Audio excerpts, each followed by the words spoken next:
অনেকগুলো গল্প আছে প্রফেসর শঙ্কুর। তার মধ্যে আসলে আসলে উপন্যাসটা মানে একটা বই আছে এরকম মোটা, যে মোটা বইটায় প্রচুর অনেকগুলো গল্প আছে। তার মধ্যে এখানে তোদের 3টে দিয়েছে।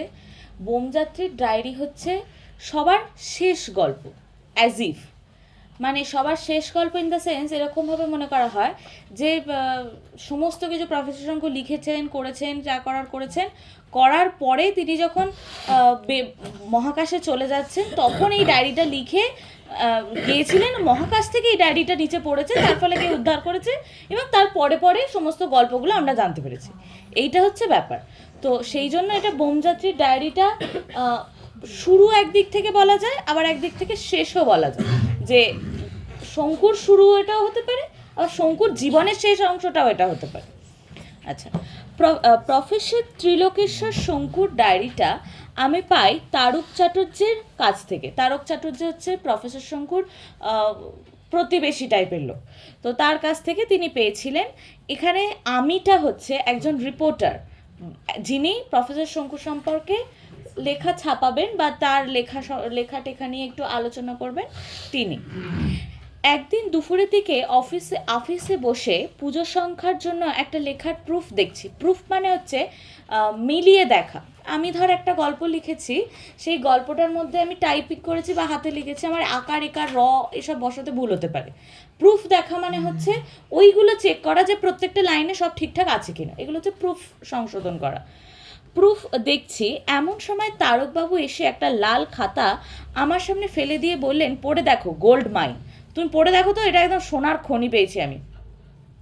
তারকবাবু এর আগেও কয়েকবার গল্প টল্প এনেছিলেন, খুব যে ভালো তা নয়, তবে বাবাকে চিনতেন আর ছেঁড়া জামা টামা দেখে মনে হতো ভদ্রলোক বেশ গরিব, তাই প্রতিবারই লেখাগুলোর জন্য 5-10 টাকা করে দিয়েছি। মানে যাই হোক, প্রত্যেকবারই আমি লেখাগুলোর জন্য টাকা পয়সা দিতাম, যে খুব ভালো অথেন্টিক গল্প না হলেও আমি দেওয়ার চেষ্টা করেছি। এবার গল্পের বদলে ডায়েরিটা দেখে একটু আশ্চর্য হলাম।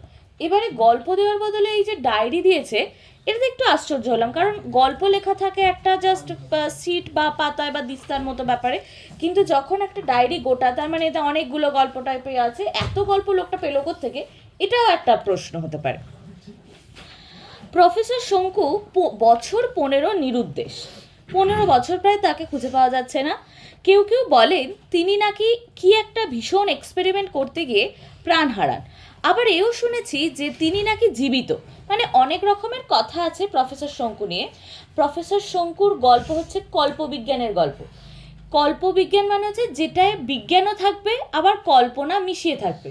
কোথাও গিয়ে কল্পনা আর বিজ্ঞানের যে একটা সূক্ষ্ম রেখা থাকে, সেটা যেন মিলেমিশে যায়। এবং তারপরে মানে অনেক সময় পড়তে পড়তে এটাও মনে হয়, এই প্রফেসর শঙ্কু কি সত্যি ছিল নাকি। এটা যখনই মনে হবে, তার মানে সত্যজিৎ রায় প্রফেসর শঙ্কু লেখাতে তখন সার্থক হয়েছেন। এটা হচ্ছে ব্যাপার। আচ্ছা, ভারতবর্ষের কোনো অজ্ঞাত অঞ্চলে গা ঢাকা দিয়ে চুপচাপ নিজের কাজ করে যাচ্ছেন, সময় হলে আত্মপ্রকাশ করবেন। এসব সত্যি মিথ্যে জানি না, তবে এটা জানতাম যে তিনি বৈজ্ঞানিক ছিলেন। তার যে ডায়েরি থাকতে পারে সেটা অস্বাভাবিক নয়, কিন্তু সে ডায়েরিটা তারকবাবুর কাছে কি করে এলো, এইটা একটা অস্বাভাবিক তার লাগছিল আর কি। করতে তারকবাবু একটু হেসে হাত বাড়িয়ে আমার মশলার কৌটোটা থেকে লবঙ্গ আর ছোট এলাচ বেছে নিয়ে বললেন, সুন্দরবনের যে ব্যাপারটা, সে ব্যাপারটা মনে আছে তো? এই রে, আবার বাঘের গল্প? তারকবাবু তার সব ঘটনার মধ্যে বাঘ জিনিসটাকে যেভাবে টেনে আনেন, সেটা আমার মোটেই ভালো লাগে না। তাই একটু বিরক্ত হয়ে বললাম, কোন ব্যাপারটার কথা বলছেন? উল্কাপাত। ব্যাপারটা তো একটাই। মানে উল্কাপাত হয়েছিল একবার, সে ব্যাপারটা তো একটাই হওয়া উচিত। তাই এইখানে আজকে তারকবাবু খুব সিরিয়াস আছেন, মানে কোনো রকম খারাপ কিছু বলছেন না, বাঘ ডেকে নিয়ে আসছেন না, গল্পগুলো ভালো ভালো নিয়ে এসছেন। ঠিক ঠিক মনে পড়েছে, এটা সত্যি ঘটনা, কাগজে বেরিয়েছিল। বছরখানেক আগে একটা উল্কাখণ্ড সুন্দরবনের মাথারিয়া অঞ্চলে এসে পড়েছিল। বেশ বড় পাথর। কলকাতার জাদুঘরে সেটা আছে, যেটা আছে তার প্রায় দ্বিগুণ। মনে আছে, কাগজের ছবি দেখে হঠাৎ একটা কালো মরার খুলি বলে মনে হয়েছিল। মানে স্কালের মতো টাইপের একটা স্ট্রাকচার ছিল, যেটা কালো রঙের ছিল, কারণ উল্কার ব্যাপারটা ছিল বলে। বললাম, তার সঙ্গে এই খাতাটির কি সম্পর্ক? তারকবাবু বললেন, বলছি, ব্যস্ত হয়েও না। আমি গেছিলাম ওই মৌকায় যদি কিছু বাকছাল পেতে, জোটে। মানে আমি উল্কা দেখতে গিয়েছিলাম বটে, কিন্তু তা আমার আসল উদ্দেশ্য উল্কা দেখতে যাওয়া ছিল না, যদি বাঘছাল জোটে আসল উদ্দেশ্য ছিল। ভালো দর পাওয়া যায় জানো তো। আর ভাবলুম অত জন্তু জানোয়ার মরল, তার তার মধ্যে কি গুটি কয়েক বাঘও মরবে না?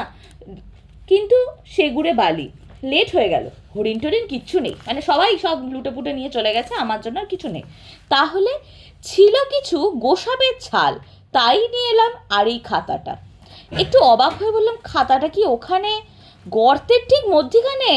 পাথরটা পড়ায় একটা গর্ত হয়েছিল জানো তো, তোমাদের 4খানা হেদো তার মধ্যে ঢুকে যাবে, এটা ছিল ঠিক তার মধ্যিখানে। বলেন কি? বোধহয় পাথরটা যেখানে পড়েছিল তার খুব কাছেই লাল লাল কি একটা মাটির ভেতর থেকে উঁকি মারছে দেখে টেনে তুললাম। তারপর খুলতেই শঙ্কুর নাম দেখে পকেটস্থ করলাম। মানে যেই দেখেছি শঙ্কুর নাম আছে আমি পকেটে পুরো নিয়ে চলে এলাম, এটা হচ্ছে ব্যাপার। আর কাউকে কিছু বলিও নি, যেটা পাওয়াটাও গেছে। উল্কার গর্তের মধ্যে খাতা, তার মানে কি? পড়ে দেখো, সব জানতে পারবে। তোমরা তো বানিয়ে বানিয়ে গল্প টল্প লেখো, আমিও লিখি, এ তার চেয়ে ঢের মজাদার। এ আমি হাতছাড়া করতাম না বুঝলে, নেহাত বড় টানাটানি যাচ্ছে তাই। টাকা বেশি ছিল না কাছে, তাছাড়া ঘটনাটা পুরোপুরি বিশ্বাস হচ্ছিল না, তাই 20 টাকা দিলাম ভদ্রলোককে। দেখলাম তাতেই খুশি হয়ে আমায় আশীর্বাদ করে চলে গেলেন। মানে কেন আশীর্বাদ করে চলে গেল? ওর টাকার টান পড়েছে। এবার এইসব লোকেদের অনেক কারণে টাকার টান পড়তে পারে, অ্যালকোহলিজম হতে পারে বা কোনো রকম জুয়ার আড্ডায় হতে পারে। তো 20 টাকা তার কাছে সেই সময়ের অনেকটা। কিন্তু আবার যিনি, যার কথা এখানে রিপোর্টার যিনি বলছেন, তার কাছে আবার ওই 20 টাকাটা অনেক কম। কারণ ও যখন লেখাটা ছাপাবে, অনেক সংখ্যা বিক্রি হবে একটা পত্রিকার, তার মানে সেটা অনেক আয় তিনি করতে পারবেন। তারপর পুজোর গোলমালে খাতাটার কথা ভুলেই গিয়েছিলাম। এই সেদিন আলমারিটা খুলে চলন্তিকাটা বের করে আনতে গিয়ে ওটা বেরিয়ে পড়লো। চলন্তিকা একটা ওই কি বলবো, পত্রিকার মতোই তখনকার ছিল। খাতাটা হাতে নিয়ে খুলে কেমন যেন খটকা লাগলো। যতদূর মনে হয় প্রথমবার দেখেছিলাম কালির রং সবুজ, মানে প্রথমবার যখন খুলে তিনি দেখেছিলেন একবার, কালির রংটা সবুজ ছিল, আর আজ দেখছি লাল। এ কেমন হলো? খাতাটা পকেটে নিয়ে নিলাম। মানুষেরও তো ভুল হয়, নিশ্চয়ই অন্য কোনো লেখার সবুজ কালির সঙ্গে গোলমাল করে ফেলেছি। বাড়িতে এসে আবার খাতাটা খুলতেই বুকটা ধড়াস করে উঠলো। এবার দেখি কালির রং নীল। তারপর এক অদ্ভুত ব্যাপার, এই লাইনটা কোয়েশ্চেন আসে, মানে কোয়েশ্চেন তুলে দেয়। দেখতে দেখতে চোখের সামনে নীলটা হয়ে গেল হলদে। এবার তো আর কোনো ভুল নেই, কালির রং সত্যিই বদলাচ্ছে। হাতের কাঁপুনিতে খাতাটা মাটিতে পড়ে গেল। আমার ভুলও কুকুরটা যা পায় তাতেই দাঁত বসায়, খাতাটাও বাদ গেল না। কি আশ্চর্য, কিন্তু আশ্চর্য, যে দাঁত এই 2 দিন আগেই আমার নতুন তালতলার চটিটা ছিঁড়েছে, মানে চটি ছিঁড়ে ফেলেছে আর কি, ওই খাতার কাগজ তার কামড়ে কিছু হলো না। মানে এমন মেটেরিয়াল দিয়ে শঙ্কু তৈরি করেছেন যে কালি পাল্টাচ্ছে, আবার সেই খাতাটাকে কোনো সমস্যাও হয়নি, সেই কারণে উল্কা পড়েছে, তাই ওটা বেঁচেছিল। হাত দিয়ে টেনে দেখলাম এই কাগজ ছেঁড়া মানুষের সাধ্যি নয়। হাত দিয়ে দেখলাম যে এই কাগজটা ছেঁড়া মানুষেরও সাধ্যি নয়। টানলে রবারের মতো বেড়ে যাচ্ছে, আর ছাড়লে যে কে সেই। কি খেয়াল হলো, একটা দেশলাই জেলে কাগজটায় ধরলাম, পুরলো না। খাতাটা 5 ঘন্টা উনুনের মধ্যে ফেলে রেখে দিলাম। কালির রং যেমন বদলালো, কিন্তু আর কিচ্ছু হলো না। সেই দিনে রাতে ঘুমটুম ভুলে গিয়ে 3টে অবধি জেগে খাতাটা পড়া শেষ করলাম। যা পড়লাম তা তোমাদের হাতে তুলে দিচ্ছি।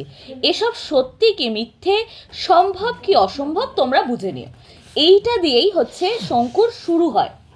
যে কারণে বলছিলাম যে শঙ্কু সমগ্রতেও বোমযাত্রীর ডায়েরি হচ্ছে প্রথম গল্প। এটা প্রথম লিখেছিলেন সত্যজিৎ রায় বলে মনে করা হয়। এবার এই লাইনটা দিয়ে মনে করা হয় যে সত্যি কি মিথ্যে, সম্ভব কি অসম্ভব, সেটা সত্যজিৎ রায় আমাদেরকে বলছেন, পাঠক তোমরা তোমাদের মতো বুঝে নাও।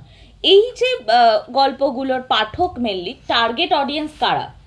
মোটামুটি 16 বছরের মানুষ, মানে ছেলেপুলেরা, কারণ তাদের সবে বিল্ডিং পাওয়ার ঘটছে কাল্পনিক অবস্থার, এবং এই গল্পগুলো তাদের মনের জন্য ঠিক আছে, আর আমাদের জন্য এগুলো থিসিস তৈরি করতে হয়। 1 জানুয়ারি 1 নম্বর, দুটো ব্যাপারে 1 জানুয়ারি দিয়ে শুরু হতে পারে। সেটা হচ্ছে, একটা ডায়েরি যখন লেখা শুরু হয় তখন 1 জানুয়ারি থেকেই একজন লিখতে শুরু করেন। ঠিক আছে, 1 নম্বর। আর 2 নম্বর হচ্ছে, যেহেতু বোমযাত্রীর ডায়েরি দিয়ে শঙ্কুর জীবন শুরু হচ্ছে, তাই সেটা 1 জানুয়ারি। ঠিক আছে, আজ দিনের শুরুতেই একটা বিশ্রী কাণ্ড ঘটে গেল। এবারে যে লেখাগুলো আসবে সেটা কিন্তু প্রফেসর শঙ্কুর ন্যারেটিভে আসবে, মানে এগুলো প্রফেসর শঙ্কু বলছেন। ঠিক আছে, আজ দিনের শুরুতেই একটা বিশ্রী কাণ্ড ঘটে গেল। রোজকার মতো আজও নদীর ধারে মর্নিং ওয়াক সেরে ফেলেছি। শোবার ঘরে ঢুকতেই একটা বিদঘুটে চেহারার লোকের সামনে পড়তে হলো। চমকে গিয়ে চিৎকার করে বুঝতে পারলাম যে ওটা আসলে আয়না, এবং লোকটার কেউই নয়, আমার ছায়া। মানে নিজেকেই দেখে হঠাৎ করে উনি চমকে গেছে। এ ক বছরে আমারই চেহারা ওই রকম হয়েছে।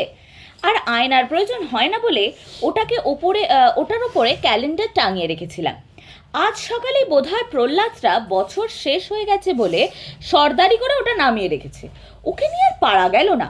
27 বছর ধরে আমার সঙ্গে থেকে আমার কাজ করেও বুদ্ধি হলো না। আশ্চর্য! চিৎকার শুনে প্রহ্লাদ ঘরে এসে পড়েছিল। ওকে একটু শিক্ষা দেওয়ার দরকার মনে করে আমার স্নাফ গান বা নস্যাস্ত্র, মানে যেটাকে গুলি করলে উড়ে যায় এরকম টাইপের একটা ব্যাপার, বা নস্যির মতো, নস্যির তেজে কাজ করে আর কি, নস্যি দেয়া থাকে ওতে, নস্যাত্রতা ওর পরপর পরীক্ষা করা গেল। দেখলাম এ নস্যির যা তেজ, তাক করে গোফের কাছাকাছি মারতে পারলে যথেষ্ট কাজ হয়। এখন রাত 11টা, ওর হাঁচি এখনো থামেনি। আমার হিসাব যদি ঠিক হয় তো 23 ঘন্টার আগেও হাঁচি থামবে না। মানে কন্টিনিউয়াস 23-24 ঘন্টা বা তারও বেশি সময় ধরে একটা লোক হাঁচবে শুধু একটা ওই স্নফ গানের ব্যবহারের জন্য।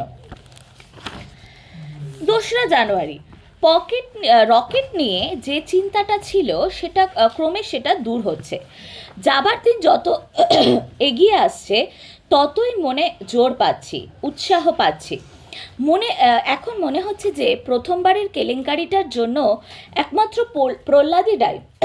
প্রথমবার যে কেলেঙ্কারি হয়েছিল রকেট নিয়ে বা রকেটের যাতায়াতের যে সমস্যা ছিল সেটার জন্য প্রহ্লাদই দায়ী। ঘড়িটায় দম দিতে গিয়ে সে ভুল করে কাঁটাটাই ঘুরিয়ে ফেলেছে, তা কি করে জানবো? মানে প্রহ্লাদ ঘড়ির দম দিতে গিয়ে রকেটের দম দিয়ে দিয়েছে, এরকম টাইপের একটা ব্যাপার। 1 সেকেন্ড এদিক ওদিক হলেই তো সব কাজ পণ্ড হয়ে যায়। আর কাঁটা ঘোরানোর ফলে আমার হয়ে গেল প্রায় 3.5 ঘন্টা লেট। রকেটটা যে খানিকটা উঠেই গোঁত খেয়ে পড়ে যাবে তাতে আর আশ্চর্য কি? আমার সময় লেট হয়েছে, একদম পারফেক্ট ওই সেকেন্ডেই ছাড়তে হতো, আমার 3 ঘন্টা লেট হয়ে গেছে, তার ফলে তো আমার রকেট নাও চলতে পারে। রকেট পড়ায় অবিনাশবাবুর মূলক্ষেত নষ্ট হওয়ার দরুন ভদ্রলোক 500 টাকা ক্ষতিপূরণ নিয়ে গেছে। মানে অবিনাশবাবু হচ্ছে ওনার পাশের বাড়ির লোক, এবং যিনি ভীষণ হেয় করতেন প্রফেসর শঙ্কু এবং তার বৈজ্ঞানিক আবিষ্কারকে। সেই ভদ্রলোকের 500 টাকা দিতে হয়েছিল শুধুমাত্র মূলক্ষেতটা নষ্ট হয়ে গেছে বলে। রকেটটা তার উপর পড়েছিল তো গিয়ে, সেই কারণে।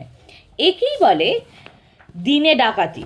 এদিকে এত বড় একটা প্রচেষ্টা যে ব্যর্থ হতে চলেছিল তার জন্য কোনো আক্ষেপ বা সহানুভূতি নেই। মানে ওই মানুষটা এমনই যে নিজেরটা নিয়েই থাকে। আমার যে এত বড় একটা সর্বনাশ হয়ে গেল তো এটাতে ওনার কোনো মাথা ব্যথাই নেই। এইসব লোককে জব্দ করার জন্য একটা নতুন করে অস্ত্রের কথা ভাবা দরকার। 5ই জানুয়ারি, প্রহ্লাদটা বোকা হলেও ওকে সঙ্গে নিয়ে এলে হয়তো সুবিধে হবে। আমি মোটেই বিশ্বাস করি না যে এই ধরনের অভিযানে কেবলমাত্র বুদ্ধিমান লোকেরই প্রয়োজন। অনেক সময় যাদের বুদ্ধি কম তাদের সাহস বেশি হয়, কারণ ভয় পাবার কারণটা ভেবে বের করতেও তাদের সময় লাগে। স্বাভাবিক বিষয়, যারা পড়ে আসে তাদের জন্য ভয় লাগে, আর যারা পড়ে আসে না কারণ কি ভয় পাবে সেটাই তো বুঝতে পারে না, সেই জন্য তাদের ভয় লাগে না। প্রহ্লাদ যে সাহসী এ বিষয়ে কোনো সন্দেহ নেই। সেবার যখন কড়িকাঠ থেকে একটা টিকটিকি আমার বাইকর্নিক অ্যাসিডের শিশিটার ওপর সেটাকে উল্টে ফেলে দিল, তখন আমি সামনে দাঁড়িয়ে থেকেও কিছু করতে পারছিলাম না। স্পষ্ট দেখছি অ্যাসিড গড়িয়ে গড়িয়ে প্যারাডক্সাইড পাউডারের স্তূপটার দিকে চলেছে। কিন্তু দুটোর কন্ট্যাক্ট হলে যে সাংঘাতিক ব্যাপার হবে তাই ভেবেই আমার হাত পা অবশ হয়ে গেছে। মানে আমি জানি যে ওটার সাথে রিয়াকশন হলে একটা বিরাট বড় ব্যাপার হবে, সেই কারণে আমার হাত পা অবশ হয়ে গেছে, কারণ আমি তো ভয় জানি, আমি পড়ে এসেছি তাই আমার ভয়, মানে এরকম একটা ব্যাপার। এমন সময় প্রহ্লাদ ঢুকে কাণ্ড কারখানা থেকে এক গাল হেসে হাতের গামছাটা দিয়ে অ্যাসিড মুছে ফেললো। আর 5টা সেকেন্ড দেরি হলেই আমি আমার ল্যাবরেটরি বিদূষিকর প্রহ্লাদ টিকটিকি সব কিছুই থাকতো না, মানে ব্লাস্ট হয়ে যেত, এটা হচ্ছে ব্যাপার।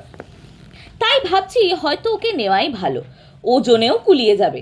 প্রহ্লাদ হলো 2 মণ 7 সের, আমি 1 মণ 11 সের, বিদূষেকর 5.5 মণ, আর জিনিসপত্র সরঞ্জাম মিলিয়ে মণ 5 আমার রকেটে 20 মণ পর্যন্ত জিনিসপত্র নির্ভয়ে যাতায়াত করে। একটা প্লেনের যখন কেউ যায় তখন তাদের একটা ওয়েট লিমিট থাকে 40 কেজি, হাতে 7 কেজি রাখতে পারবে, আর তোমার ট্রলি যেন 40 কেজির বেশি না হয় বা 15 কেজির বেশি না হয়, এরকম একটা লিমিটেশন থাকে। তো সেই রেসপেক্টে ওর মানে রকেটেরও একটা লিমিটেশন আছে, সেটা হচ্ছে 20 মণ। বিভিন্ন মানুষের ওজন এবং তার জিনিসপত্র যন্ত্রপাতি সমস্ত কিছুর ওজন মিলিয়ে ওই 20 মণের মধ্যে যেন থাকে, তাহলে রকেটটা ঠিকঠাকভাবে উঠতে পারবে।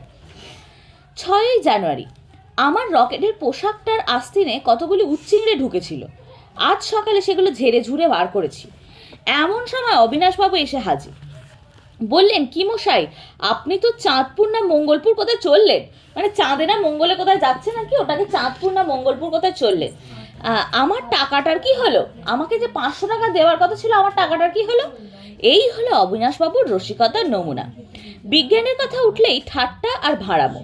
রকেটটা যখন প্রথম তৈরি করছি তখন একদিন এসে বললেন, ওইটে আপনার ওই হাওয়াইটা এই কালী পুজোয় ছাড়ুন না, মানে হাওয়াই বাজির মতো কালী পুজোয় ওটাকে ছেড়ে দিন না, ছেলেরা বেশ আমোদ পাবে, ছেলেপুলেরা বাচ্চারা সবাই মজা পাবে। এক সময় মনে হয় যে পৃথিবীটা যে গোল এবং সেটা যে ঘুরতে ঘুরতে সূর্যকে প্রদক্ষিণ করছে, সেটাও বোধহয় অবিনাশবাবু বিশ্বাস করবেন না। মাঝে মাঝে মনে হয় বোধহয় ওটাও অবিনাশবাবু বিশ্বাস করবেন না। যাই হোক, আমি তার ঠাট্টায় কান না দিয়ে বরং উল্টে তাকে খুব খাতির টাতির করে বসতে বললাম। তারপর প্রহ্লাদকে বললাম চা আনতে। আমি জানতাম যে অবিনাশবাবু চায়ে চিনির বদলে স্যাকারিন খান। আমি স্যাকারিনের বদলে ঠিক ওই রকম দেখতে একটা বড়ি তার চায়ে দিয়ে দিলাম। এই বড়ি হলো আমার নতুন অস্ত্র। মহাভারতের জিহ্বনাস্ত্র মানে হচ্ছে জিহ্বনা মানে হচ্ছে মাকড়সা, জিহ্বনাস্ত্র থেকেই এই আইডিয়াটা তৈরি হয়েছিল। কিন্তু এটাই যে শুদ্ধ হাই উঠবে তা নয়, হাইয়ের পর গভীর ঘুম হবে এবং সেই ঘুমের মধ্যেই সব অসম্ভব ভয়ঙ্কর রকমের স্বপ্ন দেখতে হবে। মানে শুধুমাত্র ঘুম হবে, শুধু সেটুকু না, ঘুম হলে বাবা মিটে যেত, তার সাথে আবার ভয়ঙ্কর স্বপ্নও তিনি দেখবেন ওতে। আমি নিজে কাল 1/4 বড়ি ডালিমের রসে ডাইলিউট করে খেয়ে দেখেছি। ডাইলিউট মানে হচ্ছে পাতলা করে দেখেছিলাম, হালকা করে খেয়ে দেখেছিলাম। সকালে উঠে দেখি স্বপ্ন দেখে ভয়ের চোটে দাড়ির বাঁ দিকটা একেবারে পেকে গেছে, মানে একটা দিক পেকেই গেছে ভয়ের চোটে, এত ভয় তিনি পেয়েছেন। জানুয়ারি নিউটনকে সঙ্গে নেব। কদিন ধরেই আমার ল্যাবরেটরির আশেপাশে ঘোরাঘুরি করছে আর করুণ স্বরে ম্যাও করছে। নিউটন হচ্ছে বেড়াল, প্রফেসর শঙ্কুর। বোধহয় বুঝতে পারছিল যে আমার যাবার সময় হয়ে আসছে। কাল ওকে ফিশ পিলটা খাওয়ালাম, মহা খুশি। উনি একটা ফিশ পিল বানিয়েছেন যেটা টেক্সচারটা মাছের মতো, যেটা খেলে বেড়ালের খিদেও চলে যায়, এরকম ব্যাপার। আজ মাছের মুড়ো আর বড়ি পাশাপাশি রেখে পরীক্ষা করে দেখলাম। ও বড়িটাই খেলো, আর কোনো চিন্তা নেই। এবার চটপট ওর জন্য একটা পোশাক আর হেলমেট তৈরি করে ফেলতে হবে। মানে মাছের মাথা আর বড়িটা পাশাপাশি রেখেছিলেন, তাতে বেড়াল বড়িই খেয়েছে, ফিশ ফিলটাই ওর এত ভালো লেগেছে তাই খেয়েছে। হেলমেট আর পোশাক তৈরি করে ফেলতে হবে। তুই এটা শোন। 10ই জানুয়ারি দুদিন ধরেই দেখছি বিদূষেকর মাঝে মাঝে একটা গাঁ শব্দ করছে। বিদূষেকর হচ্ছে রোবটের নাম, ঠিক আছে? তো গাঁ শব্দ করছে। এটা খুবই আশ্চর্য, কারণ বিদূষিকরের তো শব্দ করবার কথাই নয়। কলকবজার মানুষ কাজ করতে বললে চুপচাপ কাজ করবে, এক নড়াচড়ায় যা ঠং ঠং শব্দ। ও তো আমারই হাতে তৈরি, তাই আমি জানি ওর কতখানি ক্ষমতা। আমি জানি ওর নিজস্ব বুদ্ধি বা চিন্তা শক্তি বলে কিছু থাকতেই পারে না, কিন্তু বেশ কিছুদিন থেকেই মাঝে মাঝে ব্যতিক্রম লক্ষ্য করছি। মানে রোবটের মধ্যে নিজস্ব চিন্তাভাবনা আসছে মনে হচ্ছে তার। একদিনের ঘটনা খুব বেশি করে মনে পড়ে। আমি তখন সবে রকেটের পরিকল্পনাটা করছি। জিনিসটা যে কোনো সাধারণ ধাতু দিয়ে তৈরি হতে পারে না সেটা প্রথমেই বুঝেছিলাম। অনেক এক্সপেরিমেন্ট করার পর ব্যাঙের ছাতা, সাপের খোলস, কচ্ছপের ডিমের খোলা মিশিয়ে একটা কম্পাউন্ড তৈরি করেছি এবং বুঝতে পারছি যে এবার হয় ট্যান্ট্রাম বোরোপ্যাক্সিনেট, না হয় একুইস ভেলোসিলিকা মিশালেই জিনিসটা পেয়ে যাবে। রাসায়নিকভাবে এগুলোর কোনো অস্তিত্ব নেই। এগুলোর নাম হচ্ছে কাল্পনিকই নাম, মানে ভাববি যে এটার সাথে ওটা বোধহয় মেশালে কিছু সত্যি হয়, রাসায়নিকভাবে এগুলোর কোনো অস্তিত্ব নেই। প্রথমে ট্যান্ট্রামটাই দেখা যাক। ভেবে 1 চামচ ঢালতে যাব এমন সময় ঘরে একটা প্রচণ্ড ঘটাং ঘটাং শব্দ আরম্ভ হলো। চমকে গিয়ে পিছন ফিরে দেখি বিদুশেখর লোহার মাথাটা ভীষণভাবে এপাশ ওপাশ হচ্ছে, আর তাতেই আওয়াজ হচ্ছে, মানে মাথা ঘোরাচ্ছে, না না করো না, এটা করো না, যেন ইনস্ট্রাকশন দিচ্ছে। খুব জোর দিয়ে বারণ করতে গেলে মানুষ যেভাবে মাথা নাড়ে ঠিক এই রকম সেই রকম। কি হয়েছে দেখতে যাব মনে করে ট্যান্ট্রামটা যেই হাত থেকে নামিয়েছি অমনি মাথা নাড়া থেমে গেল। কাছে গিয়ে দেখি কোনো গোলমাল নেই, কলকবজা তেল টেল ঠিকই, সবই ঠিকই আছে।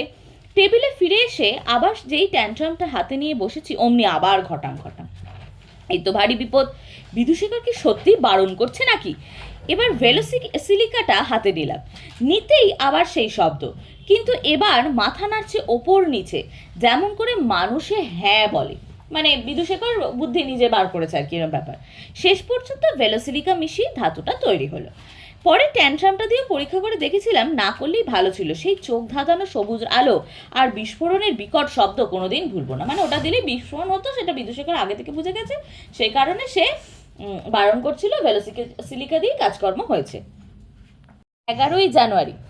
আজ বিদুশেখরের কলকবজা খুলে ওকে ভালো করে পরীক্ষা করেও ওর আওয়াজ করার কোনো কারণ খুঁজে পেলাম না। তবে এও ভেবে দেখলাম যে এতে আশ্চর্য হওয়ার কিছু নেই।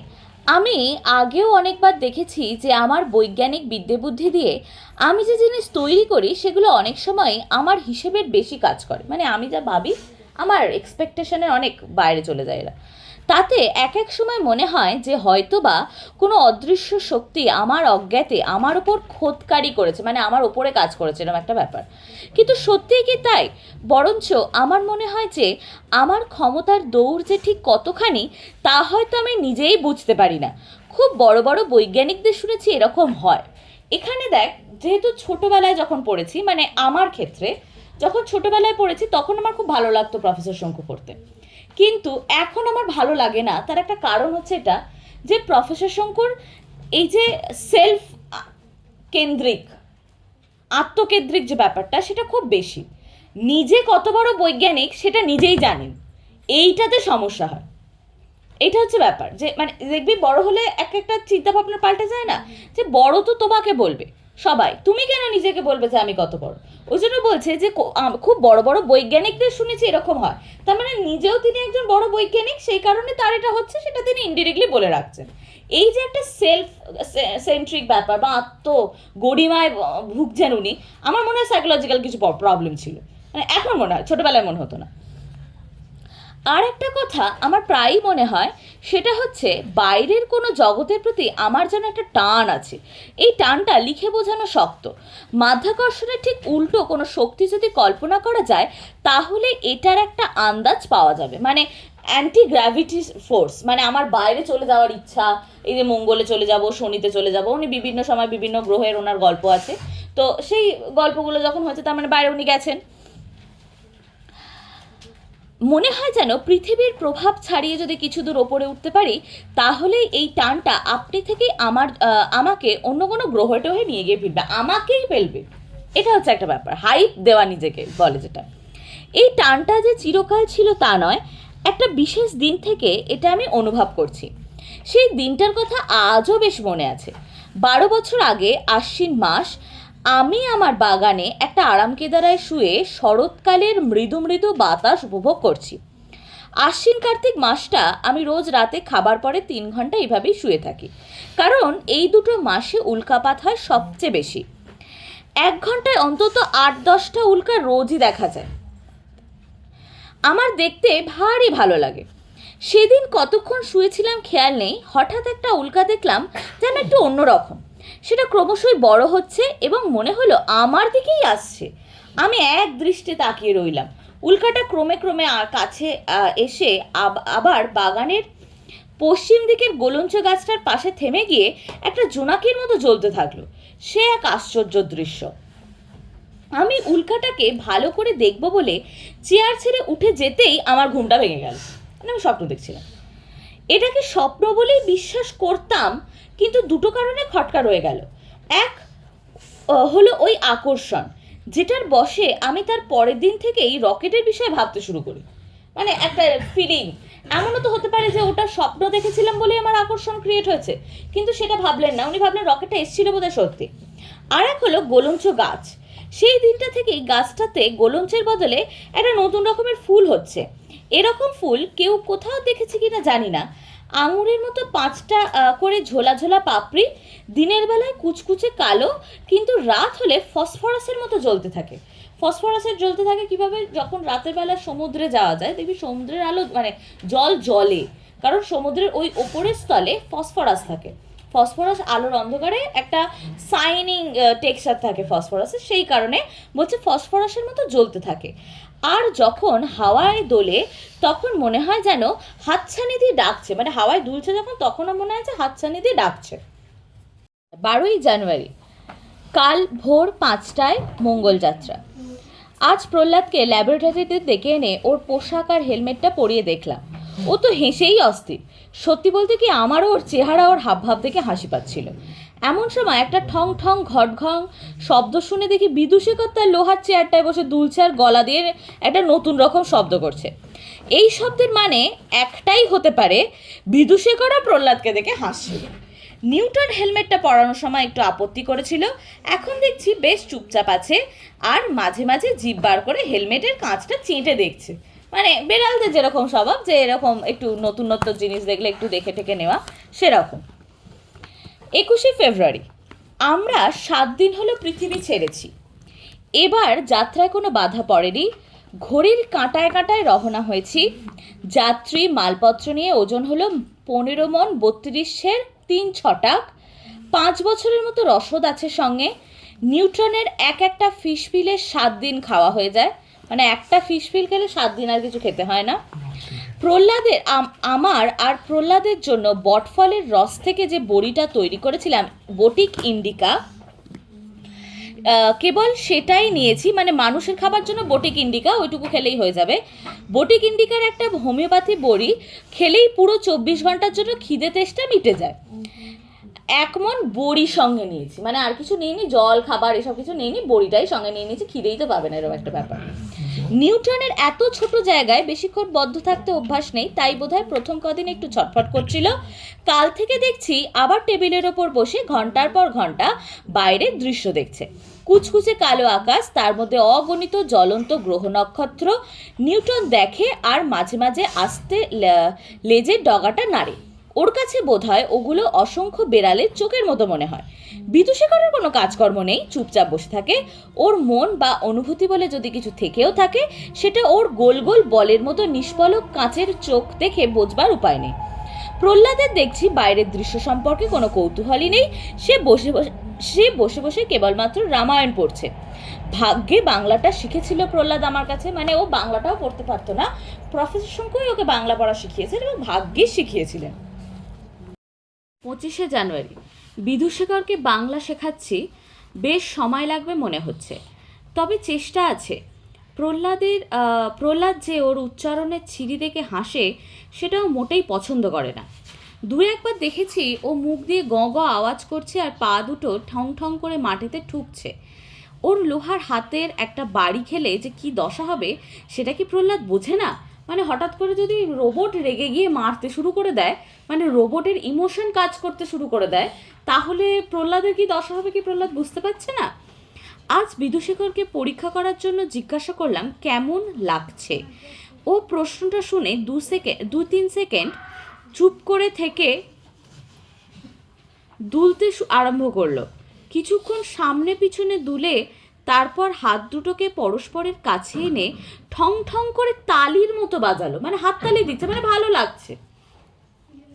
2 পায়ে খানিকটা সোজা হয়ে উঠে ঘাড়টা চিৎ করে বলল, গাগো, অর্থাৎ ভালো, মানে গাগো মানে এখানে ভালো আর কি। ও যে আসলে বলতে চাচ্ছিল ভালো, সে বিষয়ে কোনো সন্দেহ নেই। আজ মঙ্গল গ্রহটাকে একটা বাতাবি লেবুর মতো দেখাচ্ছে, মানে মহাকাশে যেতে যেতে এবার বাতাবি লেবুও দেখতে পাচ্ছেন মঙ্গল গ্রহ হিসাবে।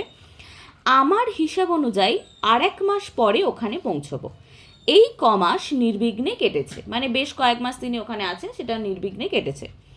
প্রহ্লাদ রামায়ণ শেষ করে মহাভারত ধরেছে, মানে রামায়ণ পড়া হয়ে গেছে, এবার মহাভারত পড়ছে।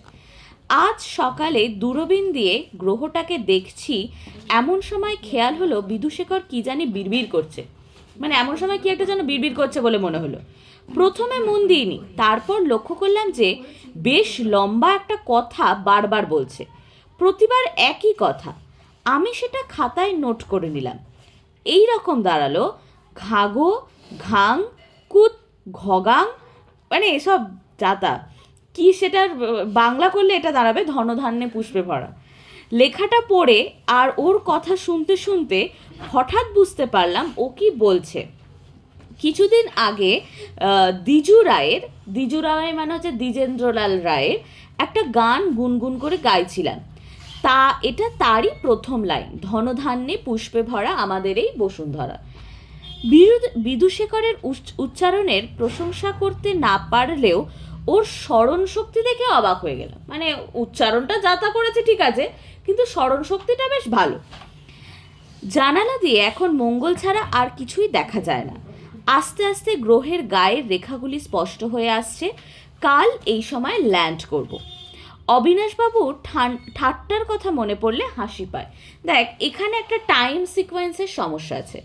উনি 25শে জানুয়ারি লিখছেন, 25শে জানুয়ারি ও প্রথম দিকে বলেছেন আর 1 মাস পরে আমি মঙ্গল গ্রহে পৌঁছবো, কিন্তু সেটা 25শে জানুয়ারি আর লিখলেন না, আবার কিছুক্ষণ পরে, মানে 25শে জানুয়ারির কিছুক্ষণ পরেই বললেন যে আমি কালকে পৌঁছবো।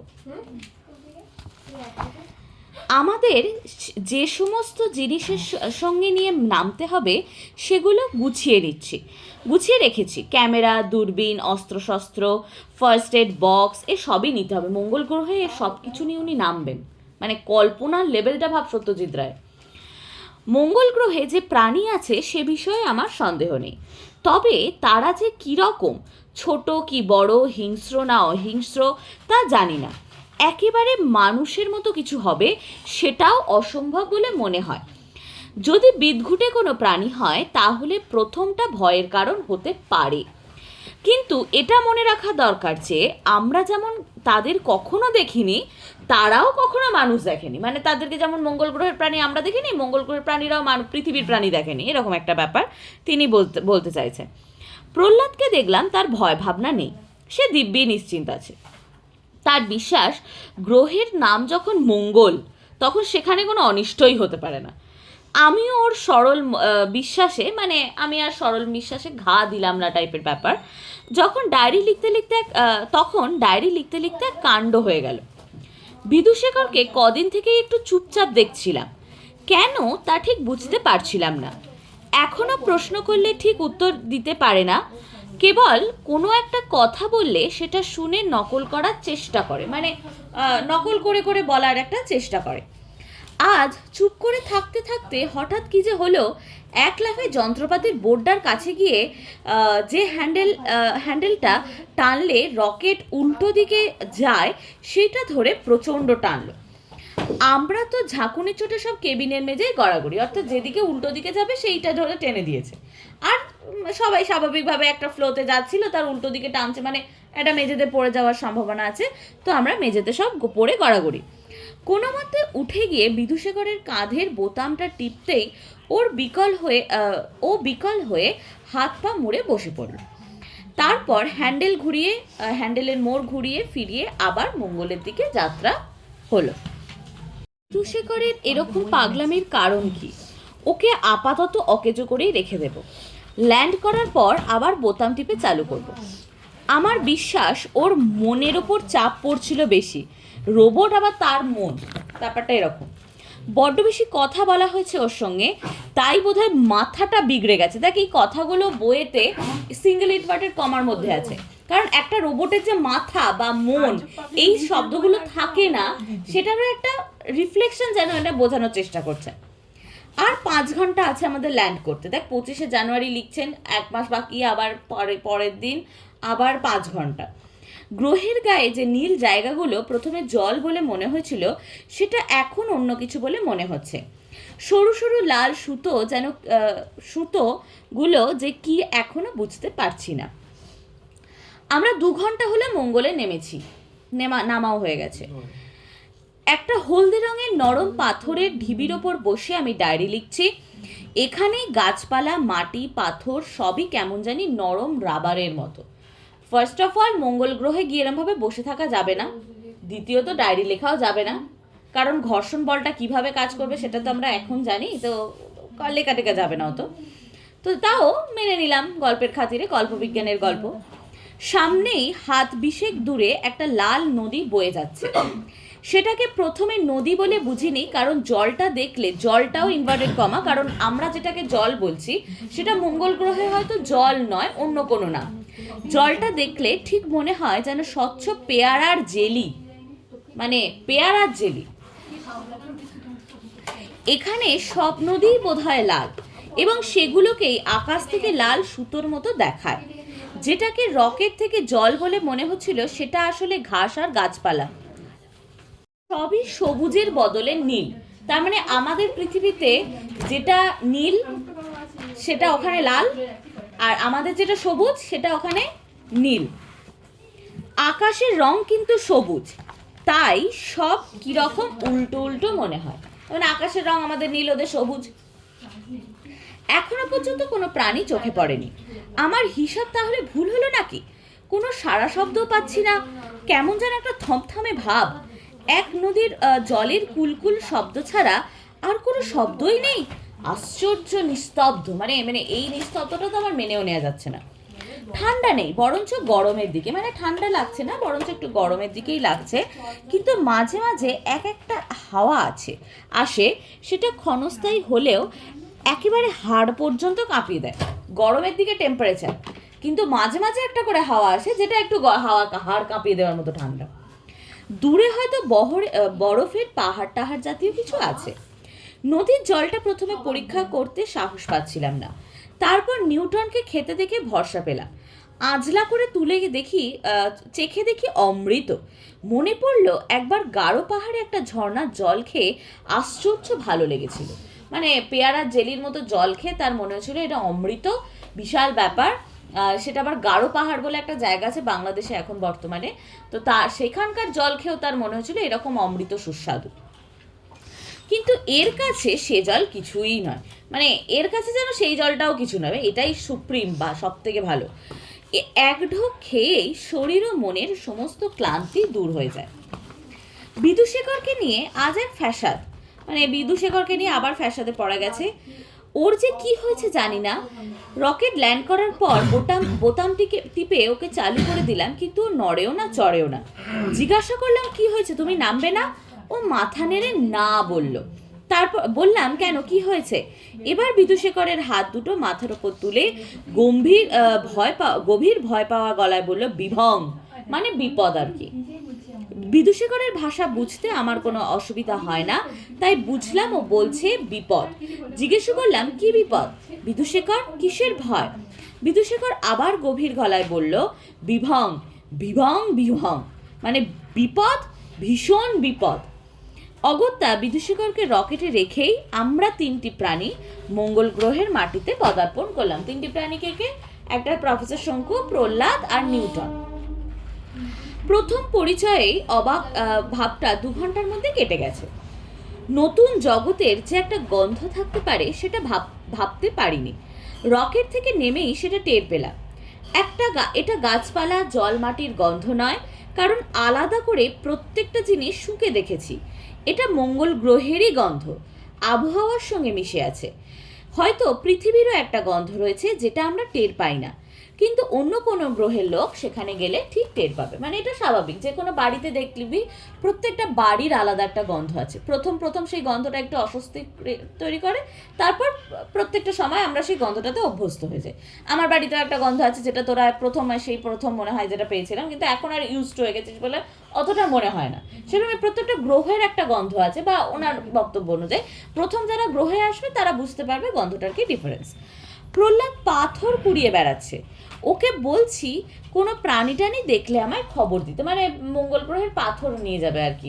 যে আমরা সমুদ্রের ধারে ঘুরতে গেলে যেরকম ঝিনুক কুড়িয়ে নিয়ে আসি, পাহাড়ে ঘুরতে গেলে যেমন পাথর নিয়ে আসি, ও সেরকম মঙ্গল গ্রহ থেকেও পাথর কুড়িয়ে নিয়ে আসবে। একদিকের আকাশ দেখছি সবুজ রঙের লাল ছোপ পড়েছে, সবুজ রঙে লালের ছোপ পড়েছে। এখন তাহলে বোধহয় ভোর, শীঘ্রই সূর্য উঠবে। মঙ্গল গ্রহের বিভীষিকা মন থেকে দূর হতে কতদিন লাগবে জানি না। কি করে যে প্রাণ নিয়ে বাঁচলাম সেটা ভাবতে এখনো অবাক লাগে। মঙ্গল যে কত অমঙ্গল হতে পারে সেটা হাড়ে হাড়ে টের পেয়েছি। ঘটনাটা ঘটলো প্রথম দিনই। সূর্য ওঠার সঙ্গে সঙ্গে আমি টিলার ওপর থেকে উঠে জায়গাটা দিনের আলোর একটু ভালো করে ঘুরে দেখব ভাবছি। এমন সময় একটা আষ্টে গন্ধ আর একটা অদ্ভুত শব্দ শুনতে পেলাম। মানে একটা আষ্টে গন্ধ পেলাম আর একটা অদ্ভুত শব্দ পেলাম। ঠিক মনে হলো যেন একটা বড় রকমের ঝিঝি তিরিং তিরিং করে ডাকছে। মানে তিরিং বোধহয় উচ্চারণটা নয়, জিভটা জড়িয়ে গেছে তো তাই জন্য উচ্চারণ হচ্ছে না, করে ডাকছে। আওয়াজটা কোন দিক থেকে আসছে সেটা বুঝবার চেষ্টা করছি। এমন সময় একটা বিকট চিৎকারে আমার রক্ত জল হয়ে গেল।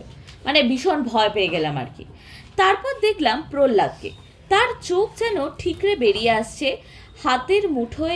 ডান হাতের মুঠোয় নিউটনকে ধরে ঊর্ধ্বশ্বাসে সে এক লাফে 20-25 হাত করে রকেটের দিকে যাচ্ছে। যেহেতু মঙ্গল গ্রহের গ্র্যাভিটেশনাল ফোর্স মানে অভিকর্ষজ ত্বরণ বা অভিকর্ষজ মান পৃথিবীর থেকে কম, তাই জন্য আমরা যেটা পৃথিবীতে দৌড়বো যে স্পিডে বা যে শক্তিতে, সেই শক্তিতেই মঙ্গল গ্রহে 20-25 হাত একসাথে দৌড়নো।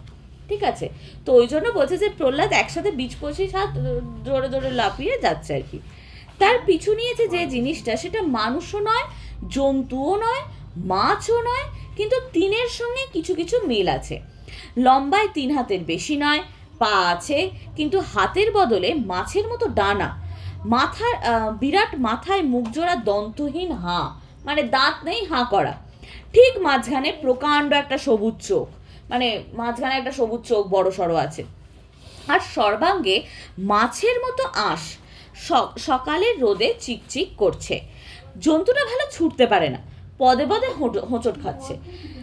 তাই হয়তো প্রহ্লাদের নাগাল পাবে না। স্বাভাবিক বিষয়, প্রহ্লাদ ছুটতে পারে, জন্তুটা তো ছুটতে পারছে না, ও তো পা নেই, মাছের মতো স্ট্রাকচার, ওই অত বড় দেহটাকে নিয়ে ছুটবে, মানে একটা ব্যাপার আছে। তো ওদের কাছে তো মঙ্গল গ্রহের মানে অভিকর্ষজ যে বলটা সেটাই ইউজ টু, ওদের অভিকর্ষজ বল অনুযায়ী ওরা ওইটুকুই ছুটতে পারছে। আমার যেটা সবচেয়ে সাংঘাতিক অস্ত্র সেটা হাতে নিয়ে আমি জন্তুটার পিছনের রকেটের দিকে ছুটলাম। প্রহ্লাদের যদি অনিষ্ট হয় তাহলে অস্ত্রটা ব্যবহার করব, নয়তো প্রাণী হত্যা করব না। মানে প্রহ্লাদকে যদি বিপদে কিছু ফেলে তাহলেই আমি অস্ত্রটা ব্যবহার করবো, আদারওয়াইজ আমি করব না। কিন্তু যখন জন্তুটার থেকে 20 কি 25 গজ দূরে, তখনই প্রহ্লাদ রকেটে উঠে পড়েছে। কিন্তু এবারে আর এক কাণ্ড, বিদূষিকর এক লাফে রকেট থেকে নেমে জন্তুটাকে রুখে দাঁড়ালো। মানে ও আবার নেমে পড়েছে, নেমে জন্তুটার সাথে যুদ্ধ করবে এরকম একটা ব্যাপার দেখে আমিও থমকে দাঁড়ালাম। এমন সময় একটা দমকা হাওয়ার সঙ্গে আবার সেই আষ্টে গন্ধটা পেয়েই ঘুরে দেখি ওইটার মতো আরও অন্তত 200-300 জন্তু দূর থেকে দুলতে দুলতে রকেটের দিকে আসছে। তাদের মুখ দিয়ে সেই বিকট ঝিঝির মতো তিন তিরি শব্দ বেরোচ্ছে। বিদূষিকরের লোহার হাতের এক বাড়িতেই জন্তুটা চি শব্দ করে ডানা ঝাপটাতে মাটিতে পড়ে গেল। মানে বিদূষিকর একটা মেরেছে, চি শব্দ করে, মানে আর্তনাতে শব্দ করে মাটিতে পড়ে গেছে। পাছে ও রোখের মাসায় একাই ওই মঙ্গলীয় সৈন্যকে আক্রমণ করে, মানে একাই সবাইকে আক্রমণ করে বসে, তাই দৌড় দিয়ে বিদূষিকরকে জাপটে ধরলাম। কিন্তু ওর গো সাংঘাতিক, আমায় শুদ্ধ হিজড়ে টেনে নিয়ে জন্তুর দিকে এগিয়ে চললো। মানে আমাকে টেনে হিজড়ে নিয়ে চলেছে আর কি, মানে আমাকে শুদ্ধ ও টেনে নিয়ে চলে যাচ্ছে। আমি কোনো মতে কাঁধের কাছে হাতটা পেঁচিয়ে বোতামটা টিপে দিলাম। বিদূষিকর অচল হয়ে হুমড়ি খেয়ে পড়ে গেল। এইদিকে মঙ্গলীয় সৈন্য যখন 100 গজের মধ্যে, তখন আষ্টে গন্ধে আমার মাথা ঘুরছে। ভৌতিক 3-3 সব চিৎকারে কান ভোঁ করছে। মানে ওদের ওই আওয়াজ আর ওই যে গন্ধ আর আওয়াজে আমার কিরকম যেন অস্বস্তি হচ্ছে। এখন এই 5 ননি যন্ত্রের মানুষটাকে রকেটে ওঠাই কি করে? 5 মনি আরে এই 5 মন ওজনের যন্ত্রটাকে আবার ওঠাবো কেমন করে? প্রহ্লাদকে ডেকে উত্তর পেলাম না। কি বুদ্ধি হলো, হাত দিয়ে বিদূষিকরের কোমরের কবজাটা খুলতে লাগলাম। বুঝতে পারছি মঙ্গলীয় সৈন্য ঢেউ দুলতে দুলতে ক্রমশই এগিয়ে আসছে। আর চোখে চেয়ে দেখছি এখন প্রায় 1000 জন্তু। রোদ পড়ে তাদের আঁশের চকচকানিতে প্রায় চোখ ঝলসে যায়। মানে তাদের গায়ে যেহেতু মাছের মতো আঁশ আছে, তাই তাদের যে রোদ পড়েছে আঁশের, এবং সেটা আঁশটা জ্বলছে, ওই রকম ব্যাপার। কোনোমতে বিদূষেখরকে দুভাগে ভাগ করে ফেলে তার মাথার অংশটা টানতে টানতে রকেটের দরজার সামনে এনে ফেললাম। এবার পায়ের দিকটা। সৈন্য যখন 50 গজের মধ্যে, আমার হাত পা অবশ হয়ে আসছে। অস্ত্রের কথা ভুলেই গিয়েছি, মানে আমি অস্ত্র যে নিয়ে ঘুরছি সেটা আমি ভুলেই গেছি। পা ধরে টানতে টানতে বিদূষেখর তলার অংশটা যখন রকেটের দরজা এনে ফেললাম, তখন দেখি প্রহ্লাদের জ্ঞান হয়েছে। সে এরই মধ্যে ওপরের দিকটা কেবিনের ভিতর তুলে দিয়েছে। বাকি অংশটা ভিতরে তুলে কেবিনের দরজা বন্ধ করার ঠিক আগের মুহূর্তে আমার পায়ে একটা ঠান্ডা স্যাঁতস্যাঁতে ঝাপটা অনুভব করলাম। তারপর আর কিছু মনে ছিল না। যখন জ্ঞান হলো, দেখি রকেট উড়ে চলেছে। ডান পায়ের একটা চিনচিনে যন্ত্রণা ও কেবিনের মধ্যে একটা মেছো গন্ধ এখনো রয়েছে। কিন্তু রকেটটা উড়লো কি করে? চালালো কে? প্রহ্লাদ তো যন্ত্রপাতি কিছুই চেনে না, আর বিদূষেখর তো এখনো দুখানা হয়ে পড়ে আছে। তবে কি আপনিই উড়ল নাকি? কিন্তু তাই যদি হয়, তবে কোথায় চলেছে এই রকেট? কোথায় যাচ্ছি আমরা? সৌরজগতের অগণিত গ্রহ নক্ষত্রের মধ্যে কোনটিতে গিয়ে আমাদের শেষ পাড়ি হবে? শেষ কি হবে, না অনির্দিষ্ট কাল আমরা আকাশপথে অজানা উদ্দেশ্যে ঘুরে বেড়াবো? কিন্তু রসদ, সে তো অফুরন্ত নয়। 3 বছর পরে আমরা কি খাবো? মানে 3 বছর পর্যন্ত বেঁচে থাকবো, তারপরে কি খাবো? রকেটের যন্ত্রপাতি নাড়াচাড়া করে দেখছি, তার কোনোটাই কাজ করছে না। এই অবস্থায় রকেটের চলবার কথাই নয়, কিন্তু তাও আমরা চলেছি। কি করে চলেছি জানি না, কিছুই জানি না। মনে অসংখ্য প্রশ্ন গিজগিজ করছে, কিন্তু কোনোটাই উত্তর দেওয়ার শক্তি আমার নেই। আজ থেকে আমি অজ্ঞান অসহায়, মানে এখন থেকে অজ্ঞান অসহায় অবস্থায় পড়লাম। মানে কিছুই জানি না এরকম একটা ব্যাপার। ভবিষ্যৎ অজ্ঞেয়, মানে নির্ণয় করা যাচ্ছে না, এবং অন্ধকার, অর্থাৎ কি হবে জানি না।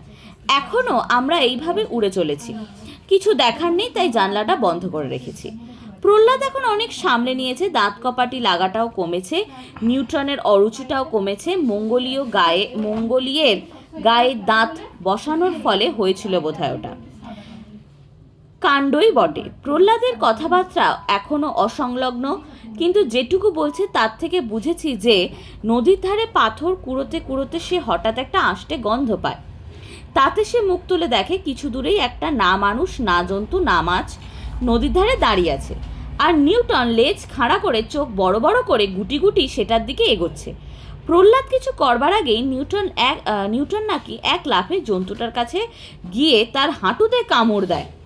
তাতে সেটা ঝিঝির মতো একটা বিকট চিৎকার করে পালিয়ে যায়। কিন্তু তার পর মুহূর্তেই নাকি ঠিক ওই রকম আর একটা জন্তু কোথা থেকে এসে প্রহ্লাদকে তাড়া করে। তার পরের ঘটনা অবশ্যই আমার নিজের চোখেই দেখা, মানে ওই যে তাড়া করছিল তার আগের ঘটনাটা বললো। বিদূষেখর আশ্চর্য সাহসের পরিচয় দিয়েছিল, তাই খুশি হয়ে কদিন আমি ওকে বিশ্রাম দিয়েছি। আজ সকালে প্রহ্লাদ ও আমি ওকে জোড়া দিয়ে ওর কাঁধের বোতাম টিপে দিতেই ও স্পষ্ট উচ্চারণ করলো থ্যাংক ইউ। তারপর থেকেই ও আমার সঙ্গে বেশ পরিষ্কারভাবে প্রায় মানুষের মতো কথা বলছে। কিন্তু কেন জানি না, ও চলতি ভাষায় কথা না বলে শুদ্ধ ভাষা ব্যবহার করছে। বোধহয় এতদিন প্রহ্লাদের মুখে রামায়ণ মহাভারত শোনার ফল। মানে শুদ্ধ ভাষা ব্যবহার করছে, মানে খাইতে পারিতাম, এরকম একটা ব্যাপার। আর সময়ের হিসেব নেই, মানে সময় টময়ের আর কোনো হিসেব টিসেব নেই। তারিখগুলো সব গুলিয়ে গেছে। রসদ আর কয়েকদিনের মধ্যেই মতো আছে, মানে এই যে 25শে জানুয়ারি লিখছেন বটে, কিন্তু তার মধ্যে গোটা 3 বছরের বেশি আছে। শরীর মন অবসন্ন, প্রহ্লাদ আর নিউটন নির্জীবের মতো পড়ে আছে। কেবল বিদূষেখরের কোনো গ্লানি নেই। ও বিড়বিড় করে সেই কবে প্রহ্লাদের মুখে শোনা ঘটোৎকচের অংশটা আবৃত্তি করে যাচ্ছে। ঘটোৎকচ হচ্ছে অর্জুন আর ভীম আর হিড়িম্বার সন্তান ঘটোৎকচ। মহাভারতে যে হিড়িম্বার ওই ঘটোৎকচের যে অংশটা আছে সেইখানটা ও বিড়বিড় করছে। আজও সেই ঝিমধরা ভাবটা নিয়ে বসেছিলাম। এমন সময় বিদূষেখর হঠাৎ আবৃত্তি থামিয়ে বলল, বাহ বাহ বাহ। আমি বললাম, কি হলো বিদূষেখর, এত ফুর্তি কিসের? গবাক্ষ উদ্ঘাটন করহ। মানে গবাক্ষ মানে দরজা বা জানলা, এরকম একটা ব্যাপার। জানলাকে গবাক্ষ বলে। এর আগে বিদূষেখরের কথা না শুনে ঠকেছি, তাই হাত বাড়িয়ে জানলাটা খুলে দিলাম। মানে উদ্ঘাটন করহ মানে হচ্ছে জানলাটা খুলে দাও, এরকম একটা ব্যাপার। খুলতেই চোখ ঝলসানো দৃশ্য আমার কিছুক্ষণের জন্য অন্ধ করে দিল। দৃষ্টি যখন ফিরে পেলাম, দেখি আমরা এক অদ্ভুত অবিশ্বাস্য জগতের মধ্যে দিয়ে উড়ে চলেছি। যতদূর চোখ যায় আকাশময় কেবল বুদবুদ ফুটছে আর ফাটছে, আকাশে বোধহয় বুদবুদ আছে, কি জানি। এই নেই এই আছে, এই আছে এই নেই। অগন্তি সোনার বল আপনা থেকেই বড় বড় হতে হতে হঠাৎ ফেটে সোনার ফোয়ারা ছড়িয়ে মিলিয়ে যাচ্ছে। আমি যে অবাক হব তাতে আর আশ্চর্য কি, কিন্তু প্রহ্লাদ সেও এই দৃশ্য দেখে মুগ্ধ না হয়ে পারেনি। মানে প্রহ্লাদও মুগ্ধ হয়ে গেছে। আর নিউটন, সে ক্রমাগত ঝাঁপিয়ে ঝাঁপিয়ে পড়ছে, জানলার কাঁচটা খামচাচ্ছে, পারলে সে কাঁচ ভেদ করে চলে যায়। মানে ওর বলগুলোকে ইন্টারেস্ট লেগেছে, ও বলগুলো নিয়ে খেলা করবে। সেদিন থেকে আর জানলা বন্ধ করিনি, কারণ কখন যে কোন বিচিত্র জগতের মধ্যে এসে পড়ি তার ঠিক নেই। খিদে তেষ্টা ভুলে গেছি, ক্ষণে ক্ষণে দৃশ্য পরিবর্তন হচ্ছে। এখন দেখছি সারা আকাশময় সাপের মতো কিলবিলে সব আলো এদিক ওদিক ছুটে বেড়াচ্ছে, একটা জানলার খুব কাছে এসে পড়ছে, আর কেবিনের ভেতরটা আলো হয়ে উঠছে। এখন সৌরজগতের এই যেন সৌরজগতের কোনো বাদশাহের উৎসবের আতশবাজির খেলা। আজকের অভিজ্ঞতা এক বিদূষকর ছাড়া আমাদের সকলেই ঘাম ছুটি দিয়েছে। মানে এটা আরও পরের ঘটনা, মানে 3 বছরেরও পরের ঘটনা মনে হচ্ছে। আকাশ ভর্তি বিশাল বিশাল গোলাকৃতি এবড়ো খেবড়ো পাথরের চাই, তাদের গায়ে সব গহ্বরের ভিতর থেকে অগ্নুদ্গার হচ্ছে, মানে লাভা বেরোচ্ছে। আমরা সেই পাথরের ফাঁক দিয়ে কলিশন বাঁচিয়ে, মানে ধাক্কা বাঁচিয়ে বিদ্যুৎ বেগে ছুটে চলেছি। প্রহ্লাদ ক্রমাগত ইষ্ট নাম জপ করছে, মানে ঠাকুরের নাম জপ করছে। নিউটনের টেবিলের তলায় ঢুকে থরথর করে কাঁপছে। কতবার মনে হয়েছে এই বুঝি গেলাম, কিন্তু রকেট ঠিক শেষ মুহূর্তে ম্যাজিকের মতো মোড় ঘুরে নিজের পথ বেছে নিয়ে এগিয়ে চলেছে। আমরা ভয় পড়ছি, কিন্তু বিদূষকরের ভূক্ষেপ নেই। সে তার চেয়ারে বসে দুলছে ও তার মাঝে মাঝে টাফা বলছে, মানে একটা নতুন দেশ বা রাজ্যের কথা সে বলছে। এই একটা নতুন কথা কদিনই ওর মুখে শুনছি। বোধহয় বাইরের দৃশ্য দেখে তারিফ করে, তারিখ হয়ে গেছে, এটা তারিফ হবে, তারিফ করে তোফা কথাটা বলতে গিয়ে টাফা বলছে। আজ নিউটনকে বড়ি খাওয়াচ্ছি, এমন সময় বিদূষকর এক লাফে জানলার কাছে গিয়ে টাফা বলে চিৎকার করে উঠল। আমি জানলা দিয়ে তাকিয়ে দেখি আকাশে আর কিছু নেই, কেবল একটা ঝলমলে সাদা গ্রহ, নির্মল নিষ্কলঙ্ক একটি চাঁদের মতো আমাদের দিকে চেয়ে আছে। টাফা একটা নতুন গ্রহ, মানে শঙ্কুর মতে। রকেটটা নিঃসন্দেহে ওই গ্রহটার দিকে এগিয়ে চলেছে। বিদূষকরের কথা যদি সত্যি হয় তাহলে ওটার নাম টাফা। আজ জানলা দিয়ে অপূর্ব দৃশ্য। টাফার সর্বাঙ্গে যেন অসংখ্য জোনাকি জ্বলছে আর নিভছে। সেই আলোয় আমাদের কেবিনও আলো হয়ে যাচ্ছে। আমার সেই স্বপ্নের জোনাকির কথা মনে পড়ছে। মন আজ সকলেরই খুশি। শেষ পর্যন্ত হয়তো আমাদের অভিযান ব্যর্থ হবে না। টাফার দূরত্ব দেখে আন্দাজে মনে হচ্ছে কালই হয়তো আমরা ওখানে পৌঁছে যাব। গ্রহটা ঠিক কীরকম দেখতে সেটা ওই জোনাকিগুলোর জন্য বোঝার উপায় নেই, মানে এত আলো জ্বলছে নিভছে, তাই কীরকম যে গ্রহটাকে পার্টিকুলারলি দেখতে সেটা বোঝা যাচ্ছে না। আজ বিদূষকর যেসব কথাগুলো বলছিল সেগুলো বিশ্বাস করা কঠিন। আমি কোনোদিনই ওর থেকে অতিরিক্ত ফুর্তি দেখে ওর অতিরিক্ত ফুর্তি দেখে বুঝেছি ওর মাথাটা হয়তো আবার গোলমাল করেছে। ও বলল টাফায় নাকি সৌরজগতের প্রথম সভ্য লোকেরা বাস করে। পৃথিবীর সভ্যতার চেয়ে ওদের সভ্যতা নাকি বেশ কয়েকটি কোটি বছরের পুরনো। ওদের কয়েকটি লোকই নাকি বৈজ্ঞানিক, এবং এত বুদ্ধিমান লোক একসঙ্গে হওয়াতে নাকি ওদের অনেক দিন থেকেই অসুবিধা হচ্ছে। তাই কয়েক বছর থেকে ওরা নাকি অন্যান্য সব গ্রহ থেকে কয়েকটি কম বুদ্ধি লোক বেছে নিয়ে এসে টাফায় নিয়ে বসবাস করছে। মানে এত ইন্টেলিজেন্ট লোক হয়ে গেছে, নিজেদের মধ্যে ঝগড়াঝাটি করছে, তাই অন্য জায়গা থেকে কম বুদ্ধিমান লোকেদের নিয়ে আসছে। আমি বললাম তাহলে ওদের প্রহ্লাদকে পেয়ে খুব সুবিধা হবে বলো। তাই শুনে বিদূষক ঠং ঠং করে হাততালি দিল, এমন বিশ্রী রকম অট্টহাসি আরম্ভ করলো যে আমি বাধ্য হয়ে ওর কাঁচের বোতামটা টিপে দিলাম। কাল টাফায় পৌঁছেছি, মানে টাফায়ও পৌঁছে গেছি। 25শে জানুয়ারিতে তিনি লিখছেন, রকেট থেকে নেমে দেখি বহু লোক আমায় অভ্যর্থনা করতে এসেছে। লোক বলছি, কিন্তু এরা আসলে মোটেই মানুষের মতো নয়। অতিকায় পিঁপড়ে জাতীয় একটা কল্পনা করতে পারলে এদের চেহারা কিছুটা আন্দাজ পাওয়া যাবে। বিরাট মাথা আর চোখ, কিন্তু সেই অনুপাতে হাত পা সরু, কোনো কাজেই লাগে না। এদের সম্বন্ধে বিদূষেকর যা বলেছিল তা যে একদম ভুল সে বিষয়ে কোনো সন্দেহ নেই। আমার বিশ্বাস ব্যাপারটা আসলে তার ঠিক উল্টো, অর্থাৎ এরা মানুষের অবস্থা থেকে এখনও অনেক পিছিয়ে আছে, সে অবস্থায় পৌঁছতে ঢের সময় লাগবে। টাফার অবস্থা যে পৃথিবীর তুলনায় কত আদিম তা এতে বোঝা যায় যে এদের ঘরবাড়ি বলে কিছু নেই, এমনকি গাছপালাও নেই। এরা গর্ত দিয়ে মাটির ভিতরে ঢুকে যায় এবং সেখানেই বাস করে। অবশ্যই আমাকে এরা ঠিক আমার দেশের বাড়ির মতো বাড়ি বানিয়ে দিয়েছে, কেবল ল্যাবরেটরিটাই নেই। আর সেই সবই যেমন ছিল ঠিক তেমনই, মানে বাড়িটা বানিয়ে দিয়েছে, খালি ল্যাবরেটরিটা বানাতে পারেনি। প্রহ্লাদ ও নিউটন দিব্যি আছে, নতুন গ্রহে এসে নতুন পরিবেশে যে বাস করছে সে বোধহয় বোধটাই যেন নেই, মানে নতুন গ্রহ যে এটা একটা নতুন জায়গা, নতুন রকম ভাবে বাঁচছে, সেটা বোধটাই যেন নেই, কোনো ফিলিংসই নেই। বিদূষেকরকেই কেবল দেখতে পাচ্ছি ও কাল থেকে উধাও। টাফা সম্পর্কে এতগুলো মিথ্যে কথা বলে হয়তো আর মুখ দেখানোর সাহস নেই, রোবটেরও মুখ দেখানোর সাহস নেই। আজ থেকে ডায়েরি লেখা বন্ধ করব, কারণ এখানে উল্লেখযোগ্য ঘটনা ঘটার কোনো সম্ভাবনা দেখছি না। খাতাটা পৃথিবীতে ফেরত পাঠানোর কোনো উপায় নেই, এটা খুব আক্ষেপের বিষয়। এত মূল্যবান তথ্য রয়েছে এতে, এখানকার মূর্খরা তো মর্ম বুঝবে না, আর এদিকে আমাকেও ফিরতে দেবে না। ফিরে যাওয়া যে খুব একটা প্রয়োজন বোধ করছি তাও নয়, কারণ এরা সত্যি আমাকে খুব যত্নে রেখেছে। বোধহয় ভাবছে যে আমার কাছ থেকে অনেক কিছু আদায় করে নেবে। এরা বাংলাটা জানলো কি করে জানি না, তবে এদের একটা সুবিধা হয়েছে যে ধমক টমক দিলে বোঝে, মানে আমি যদি বকে দিই তাহলে বোঝে এরা। সেদিন একটা পিঁপড়েকে ডেকে বললাম, কই হে, তোমাদের বৈজ্ঞানিকরা সব কোথায়? তাদের সঙ্গে একটু কথা টথা বলতে দাও, তোমরা যে ভয়ানক পিছিয়ে আছো।